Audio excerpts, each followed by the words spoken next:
एक अमीर बाबा और एक गरीब बाप। यह वाक्य एक गहरी सामाजिक या नैतिक कहानी की शुरुआत हो सकता है। इस पर कई दृष्टिकोण से सोचा जा सकता है।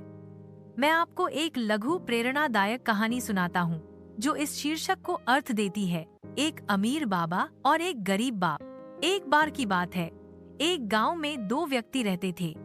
एक थे अमीर बाबा, जिनके पास धन, जमीन, जायदाद, नौकर, चाकर सब कुछ था। दूसरे थे गरीब बाप, जो दिन भर मेहनत करके मुश्किल से अपने परिवार का पेट पालते थे। अमीर बाबा को लोग दूर दूर से सलाह लेने आते थे।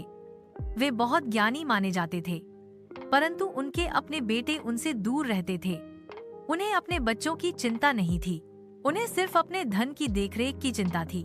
गरीब बाप भले ही पैसों से गरीब था, पर उसका बेटा हर शाम काम से लौटने के बाद उससे लिपट जाता, उसके साथ खाना खाता और दिन भर की बातें करता। उनके घर में मुस्कान थी, भले ही दीवारें कच्ची थीं। एक दिन गांव में एक बड़ा उत्सव हुआ। अमीर बाबा को मुख्य अतिथि बनाया गया, लेकिन कोई उनका हालचाल पूछने उनके पास नहीं आया।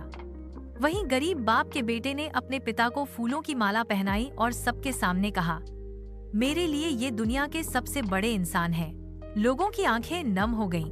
नैतिक शिक्षा, धन से आप बाबा बन सकते हैं, पर सच्चा बाप बनने के लिए प्रेम, त्याग और समय देना पड़ता है। अमीरी दिल से होनी चाहिए, जेब से नहीं। अगर आप चाहें, मैं इस पर एक विस्तृत कहानी, नाटक या कविता भी लिख सकता हूँ। एक गांव में रामू नाम का गरीब किसान रहता था। उसके पास बस एक छोटा सा खेत था। दिन रात मेहनत करता, लेकिन फिर भी पेट भर खाना मुश्किल था। एक साल सूखा पड़ा, फसल बर्बाद हो गई। हार म